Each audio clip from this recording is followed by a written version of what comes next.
রাজনীতি বড় নিষ্ঠুর জায়গা। এখানে সাফল্যের আকাশে যখন সূর্য জ্বলজ্বল করে তখন চারপাশ চাটুকার আর অনুগামীদের ভিড়ে গমগম করে। কিন্তু সেই সূর্য যখন পশ্চিমে ঢলতে শুরু করে তখন ছায়ারাও একে একে সঙ্গ ছেড়ে পালিয়ে যায়। ঠিক যেমন এখন কালীঘাট তৃণমূলের সঙ্গে হচ্ছে। 2026 সালের বিধানসভা নির্বাচনের পর বাংলার রাজনৈতিক আকাশে ঠিক এই দৃশ্যই আজ সবচেয়ে বড় বাস্তব। দীর্ঘ 1.5 দশকেরও বেশি সময় ধরে যে কালীঘাটের একক ইশারায় গোটা রাজ্য নিয়ন্ত্রিত হতো, আজ সেই ক্ষমতার অলিন্দে শুধুই এক অদ্ভুত শূন্যতা আর নিঃসঙ্গতা।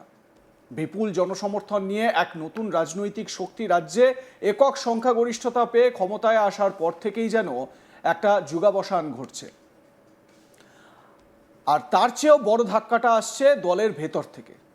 যে তৃণমূল কংগ্রেসকে একসময় গ্রানাইটের মতো শক্ত মনে হতো, আজ তা তাসের ঘরের মতো হুড়মুড় করে ভেঙে পড়ছে। ক্ষমতা হারানোর পর যে ভাঙন শুরু হয়েছে তা কেবল সাধারণ স্তরের নেতাকর্মীদের মধ্যে সীমাবদ্ধ নেই, বরং তা আঘাত করেছে দলের একেবারে সর্বোচ্চ স্তরে। একের পর এক বিধায়ক ও সাংসদ যেভাবে দল ছাড়ছেন, তাতে কালীঘাটের অন্দরে এখন চরম আতঙ্কের পরিবেশ। সবচেয়ে বড় রাজনৈতিক বিস্ফোরণটি ঘটিয়েছেন দলেরই একসময় চেনা মুখ ঋতব্রত ব্যানার্জি। তার তৈরি নতুন শিবিরে প্রতিনিয়ত নাম লেখাচ্ছেন তৃণমূলের সিংহভাগ জয়ী বিধায়ক। নিয়ম করে প্রতিদিন কেউ না কেউ দল ছাড়ছেন। বিধানসভার এই ভাঙনের আগেই অবশ্য বড় ধাক্কাটা লেগেছিল সংসদের অন্দরে। তৃণমূলের প্রায় 20 জন সাংসদ ইতিমধ্যেই এনডিএ ঘনিষ্ঠ দল এনসিপিআইতে যোগ দিয়েছেন। শুধু যোগ দেওয়াই নয়, আসন্ন সংসদ অধিবেশনে কেন্দ্রীয় সরকারের আনা সমস্ত গুরুত্বপূর্ণ বিলে তারা পূর্ণ সমর্থন জানাবেন বলেও স্পষ্ট করে দিয়েছে। এই যখন সামগ্রিক পরিস্থিতি, ঠিক তখনই মমতা ব্যানার্জির পিঠে সবচেয়ে বড় ছুরিটি মারলেন তারই এক সময়ের পরম বিশ্বস্ত ও অত্যন্ত আস্থাভাজন নেত্রী, প্রাক্তন মন্ত্রী চন্দ্রিমা ভট্টাচার্য। দলের সমস্ত গুরুত্বপূর্ণ পদে থাকা চন্দ্রিমা যেভাবে ইস্তফা পাঠিয়ে দল থেকে দূরত্ব তৈরি করলেন, তাতে রাজনৈতিক মহল এক প্রকার নিশ্চিত যে মমতা ব্যানার্জি এখন সম্পূর্ণ একা। যার একক ক্যারিশমায় দল চলতো, আজ তার রাজনৈতিক ভবিষ্যৎ নিয়েই এক বিরাট প্রশ্নচিহ্ন খাড়া হয়ে গেছে।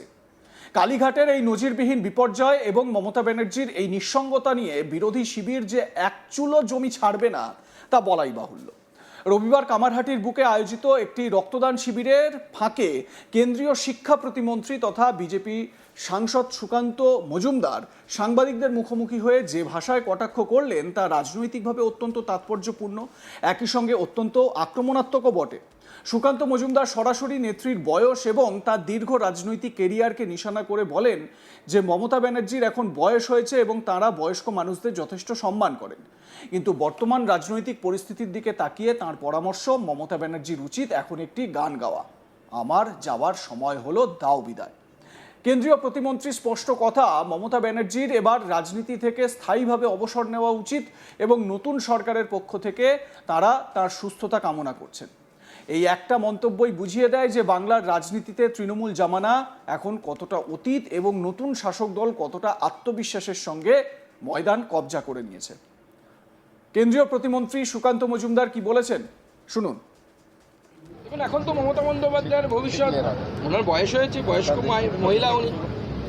বয়স্ক মানুষদের আমাদের সংস্কৃতি শ্রদ্ধা করি, শ্রদ্ধা রেখেই আমি বলবো ওনার এখন গান করা উচিত, আমার যাওয়ার সময় হলো, দাও বিদায়।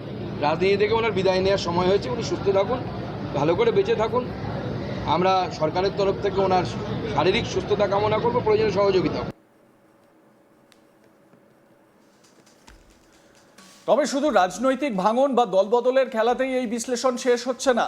সুকান্ত মজুমদারের কথায় উঠে এসেছে বিদায়ী সরকারের একাধিক প্রশাসনিক কেলেঙ্কারি ও দুর্নীতির মারাত্মক সব অভিযোগ, যা আগামী দিনে তৃণমূলের শীর্ষ নেতৃত্বের আইনি বিপদ আরও বাড়িয়ে দিতে পারে। ডায়মন্ড হারবারের বহুল প্রচারিত সেবাশ্রয় প্রকল্প নিয়ে বিস্ফোরক অভিযোগ তুলেছেন কেন্দ্রীয় মন্ত্রী। তার দাবি, এই প্রকল্পে হোমিওপ্যাথি চিকিৎসকদের জোর করে নিয়ে গিয়ে সাধারণ মানুষের সামনে অ্যালোপ্যাথি চিকিৎসার দেখানো হয়েছে, মানে বলা হচ্ছে যে একটা নাটক করা হয়েছে। শুধু তাই নয়, ওই চিকিৎসকদের টোপ দেওয়া হয়েছিল যে তারা যদি এই সরকারি প্রকল্পে কাজ করতে আসেন তবে তাদের পরীক্ষায় ভালো নম্বর পাইয়ে দেওয়া হবে। সুকান্ত মজুমদারের মতে এটা স্রেফ জালিয়াতি নয়, এটা একটা বড়সড় অপরাধ। আগে এই ধরনের জালিয়াতিকে 420 বলা হতো, মানে 420 বলা হতো। এখন এর নাম কি দেওয়া উচিত তা তাঁরা জানেন না বা তার জানা নেই। তবে এই জালিয়াতির বিরুদ্ধে অবিলম্বে আদালতে মামলা হওয়া উচিত। আরও এক কদম এগিয়ে তিনি আশঙ্কা প্রকাশ করেছেন যে এই সেবাশ্রয় প্রকল্পে যোগ দেওয়া চিকিৎসকরা যদি পরবর্তীতে কোনো সরকারি চাকরি পেয়ে থাকেন তবে সেটিও একটি বিরাট জব স্ক্যাম বা চাকরি কেলেঙ্কারি ছাড়া আর কিছুই নয়। আর এই কারণেই তিনি দাবি তুলেছেন ইডি এবং সিবিআই এর মতো কেন্দ্রীয় তদন্তকারী সংস্থাগুলোর উচিত অবিলম্বে এই সেবাশ্রয় প্রকল্পের ভেতরে ঢুকে এর আসল সত্যটা টেনে বার করা। তো এই সেবাশ্রয় প্রসঙ্গে বলতে গিয়ে কি বলেছেন কেন্দ্রীয় প্রতিমন্ত্রী, শুনে নিন। যেভাবে অভিযোগ আসছে, সেবাশ্রয়কে তো এখন দুরাশ্রয় মনে হচ্ছে। কোনো রকম দূর অভিসন্ধি নিয়ে মনে হচ্ছে এগুলো করা হয়েছিল।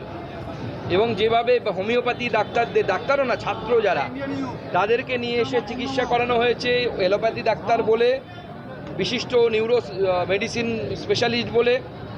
এবং শুধু তাই নয়, তার সাথে বলা হয়েছে যে সমস্ত ছাত্ররা, ডাক্তারি ছাত্র পড়ুয়ারা এই সেবাশ্রয় বা দুরাশ্রয়ে অংশগ্রহণ করবেন, তাদের পরীক্ষাতে ভালো মার্কস পাওয়া যাবে এবং সরকারিও চাকরি নাকি তারা পাবেন। তাহলে তো আমি বলবো যে এর তদন্ত হওয়া উচিত। এই ধরনের একটা দুটো ঘটনাও যদি ঘটে থাকে তাহলে তো এটা হয়ে গেল সেই জব স্ক্যাম হয়ে গেল, অর্থাৎ চাকরি দুর্নীতি হয়ে গেল।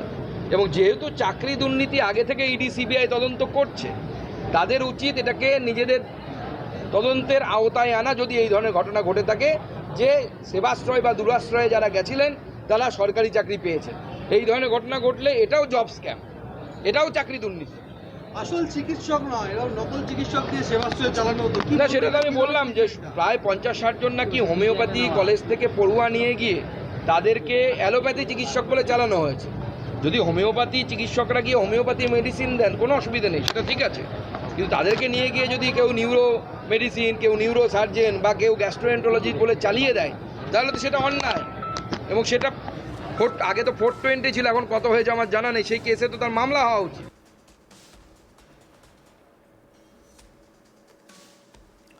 চাকরি বা চিকিৎসা কেলেঙ্কারির পাশাপাশি তৃণমূলের বিদায়ী নেতাদের বিপুল ও অসঙ্গতিপূর্ণ সম্পত্তির খতিয়ান নিয়েও সরব হয়েছেন সুকান্তবাবু। রাজারহাট গোপালপুর এলাকার তৃণমূলের প্রাক্তন দাপুটে কাউন্সিলর দেবরাজ চক্রবর্তীর বিপুল সম্পত্তির পরিমাণ নিয়ে প্রশ্ন তুলে তিনি এক মারাত্মক দাবি করেছেন।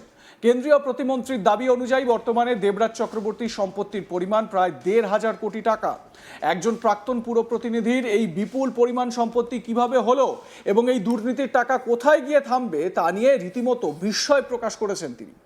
এই ধরনের কোটি কোটি টাকার সম্পত্তির খতিয়ান যখন একের পর এক সামনে আসছে তখন সাধারণ মানুষের ক্ষোভ আরও তীব্র হচ্ছে।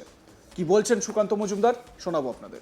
1300 কোটি না 1500 কোটি শোনা যাচ্ছে, জানি না যে শেষ পর্যন্ত কোথায় গিয়ে দাঁড়াবে। এটা অত্যন্ত চিন্তার বিষয় যে একটি যুবক ছেলে, সে কয়েক বছর রাজনীতি করে যদি এরকম 1000 কোটি টাকারও মালিক যদি হয়, তাহলে আগামী দিনে তো বাংলার মানুষের বা দেশের মানুষের গণতন্ত্রের প্রতি আস্থা বলে কিছু আর থাকবে না। এদের বিরুদ্ধে কঠোর থেকে কঠোরতম সাজা হওয়া উচিত। এবং তার থেকেও বড় কথা, আমার যেটা সন্দেহ যে এত অল্প সময়ে তো কেউ এত টাকা করতে পারে না। এই লেভেলের নেতা করতে পারার কথা না, তৃণমূল কংগ্রেস করলেও করতে পারার কথা না। এর মধ্যে অন্য কোনো বড় নেতার টাকা ঢুকিয়ে নেই তো, ধরুন আমার টাকা আমি আপনার নামে রেখে দিলাম, সেরকম কোনো ঘটনা ঘটেনি। আপনাদের মতামত জানাতে থাকুন, দেখতে থাকুন আজ তাক বাংলা। সাবস্ক্রাইব করুন আমাদের ইউটিউব চ্যানেলটি।